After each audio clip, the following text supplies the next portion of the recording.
It was a sort of cloudy-looking day on the island of Sodor. Oliver and Toad had been tasked to take a goods train, but for some reason, pointless fan service, I guess.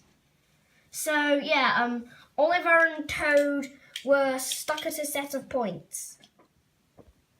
Oh, not another piece of pointless fan service, eh, Toad? Indeed, Mr. Oliver, indeed. That always seems to be why we're around these days. Just then, Duck came to where Oliver was. Hello, Oliver. Well, hey there, Duck. So, we're dealing with fan service again? Well, at the moment I'm dealing with this signal. The narrator called it a set of points. Silly narrator.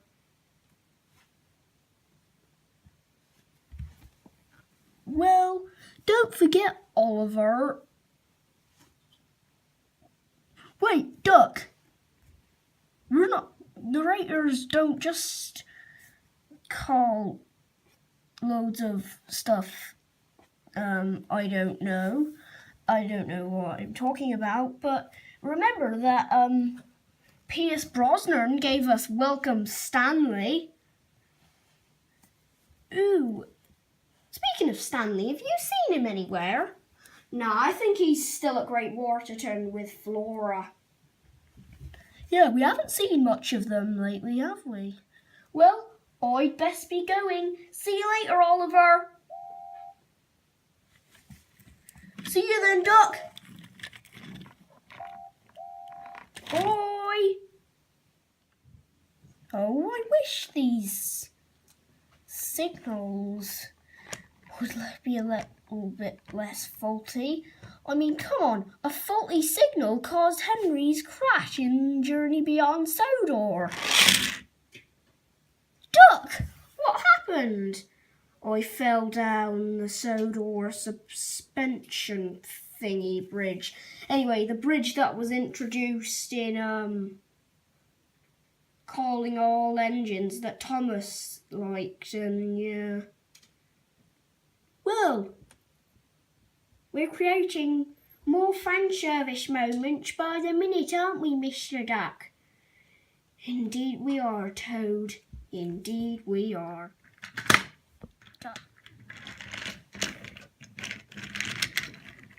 Cheer up about fan service, Oliver. I can't really, Emily. In fact, almost every episode I'm in, there's fan service. Well, it's not all that bad. Hey, at least Andrew Brenner brought you back. We couldn't say that for Stepney now, would we? Poor guy. Anyway, I've got to go. See you later, Oliver. Bye, Emily. But just as the signal had been fixed, a dreadful, dreadful storm had started. Oliver knew that there would be trouble and more fan service in this episode. The Farquhar engine sheds were very grotty, old and smelly. Whilst Thomas was on the mainland being repaired, Mavis occasionally came to stay in his place. While Rosie was away, she complained about the shed very frequently. Ugh, Toby, how can you stand living in this shed?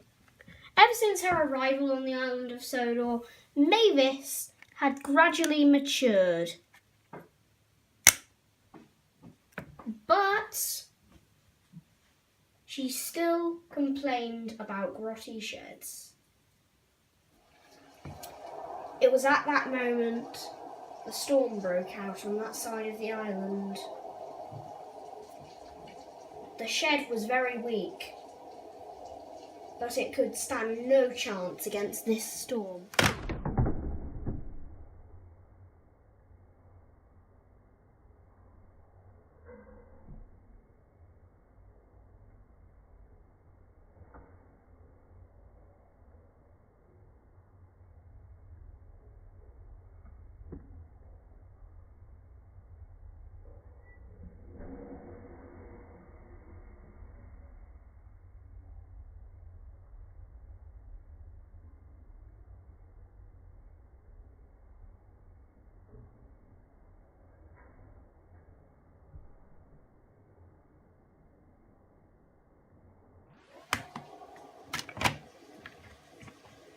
Toby tried to escape, but it was no use as he was dragging rubble from the shed with him. The rubble fell right in front of Mavis. Percy tried hard to escape too, but it was no use. Percy and Mavis were trapped in the shed. Toby was speechless. His home had been destroyed in a matter of seconds. And two of his bestest friends were trapped in the place they used to call home. Toby felt very upset.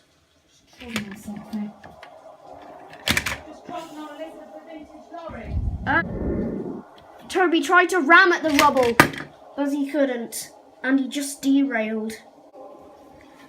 Murdoch, Henry and Rosie arrived.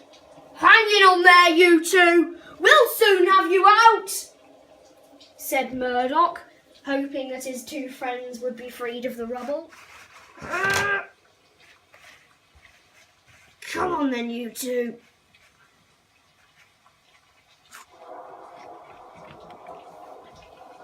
"All right, Murdoch.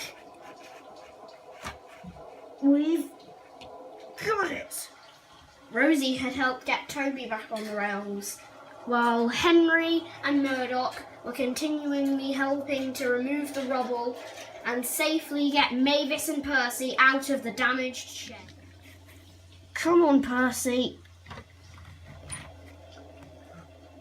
"I'm not strong enough." "I've got Mavis." "I've got Toby back on the rails." Percy's wedged in a piece of rubble. With all his huff and all his puff, Murdoch failed to get Percy out. So anyway, the hand from the 1953 Sad Story of Henry, then helped Murdoch rescue Percy, and the points weren't set right, and yeah. Henry had kindly volunteered to shunt Mavis back into the shed, as her operator, or driver, or whatever, had left something in the shed. But then, the shed walls started to collapse on them. Luckily, someone was hurt. But anyway, Henry tried to get Mavis out, but then he was taking the wall thing with him, and then it hit the ground. Luckily, the 3 engines inside the shed were safe, even though some piece of random roof was kind of still stuck on Percy. The Fat Controller arrived in Winston wearing his least favourite hat, which was some cowboy hat that his brother Loam from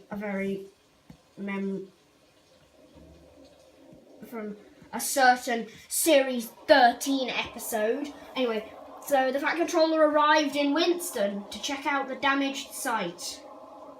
Well, this shed is in no state for any of you to sleep in.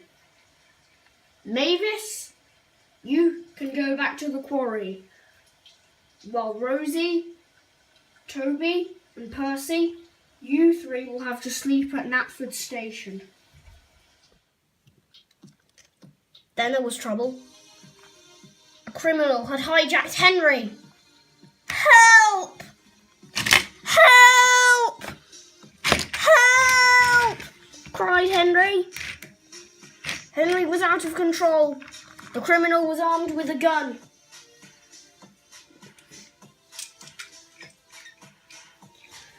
Luckily, Murdoch was not far behind. Don't worry, Henry, even though some random hand just picked me up, I'll save you, old pal. Oh, said Henry.